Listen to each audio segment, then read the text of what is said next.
क्या है वो परिभाषा मैं आपको सुनाऊं। प्रेम क्या है भैया? प्रेम किसे कहते हैं, ये सवाल था ना। आओ उत्तर। प्रेम किसे कहते हैं? प्रेम की एक परिभाषा याद करो, बोलो। तत्सुखी, तत्सुखी सुखित्वम, तत्सुखी सुखित्वम। हो गई परिभाषा। ये है प्रेम की परिभाषा। इसका अर्थ हुआ, एक उदाहरण से समझाता हूं। एक पति पत्नी है, मैया सुनो। पति पत्नी है, पति बोलता है कि तुम मेरे हिसाब से चलोगी, पत्नी बोली ठीक है प्राणनाथ मैं आपके हिसाब से चलूंगी।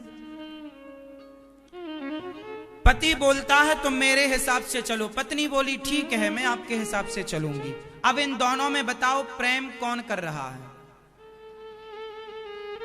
पति कहता है मेरे हिसाब से चलो, पत्नी बोली ठीक है मैं आपके हिसाब से चलूंगी। इसमें प्रेमी कौन है? जोर से, पति या पत्नी? इसमें प्रेमी कौन है? पति? कौन है? हा? पति? पत्नी? हाँ, पत्नी कहती है ठीक है मैं आपके हिसाब से चलूंगी। जो व्यक्ति आपको अपने हिसाब से चलाए वो प्रेमी नहीं हो सकता, वो स्वार्थी है, इसलिए वो आपको अपने हिसाब से चला रहा है। जो प्रेम होता है वो हिसाब से चलाता नहीं, वो तो हिसाब से चलता है। प्रेम है तो मैं आपके हिसाब से चलूंगी या चलूंगा। आप प्रेम, जैसे छोटा सा बच्चा प्रेम करता है माँ से, तो जहां जहां माँ जाती है वहां वहां बच्चा ये नहीं कहता कि माँ तुम वहां मत जाओ, वहां मत, तू जहां जाएगी, माँ कुएं में कूद जाए तो बच्चा भी कुएं में कूद जाएगा। हाँ या ना? हाँ या ना?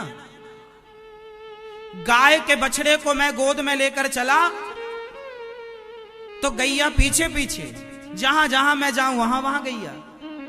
ये प्रेम है कि प्रेम जहां होता है वहां आप हमारे हिसाब से नहीं चलते। प्रेम है समर्पण। जैसे नदियों का प्रेम समुद्र से है तो नदियां समुद्र में समर्पण कर देती हैं, उसके बाद समुद्र जैसा चलाए वैसे नदियां चलती हैं। जैसे नदियों का समर्पण किसमें है? समुद्र में। उसके बाद समुद्र जैसे चलाए, समुद्र मीठा करे या खारा करे तेरी मर्जी है। समर्पण ये है प्रेम। ये अब प्रेम भगवान से जब होगा तो लोग कैसा कहते हैं, हे भगवान हमें ये दे दो, हमें वो दे दो, हमारा ये हो जाए। नहीं, आप भगवान को अपने हिसाब से मत चलाओ।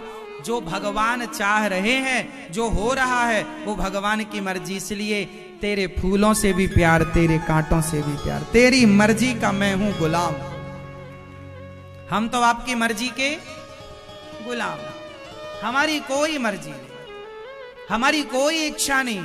अपनी इच्छा को भगवान की इच्छा में, सुदामा की क्या इच्छा थी?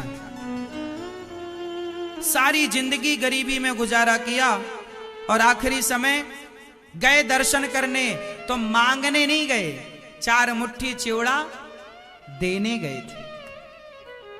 जहां प्रेम होता है वहां लेने का भाव नहीं होता। सुदामा ने कृष्ण से लिया नहीं, दिया। क्या दिया? अपनी औकात के अनुसार, अपनी हैसियत से 4 मुट्ठी चावल देने के लायक थे, सुदामा ने दिया।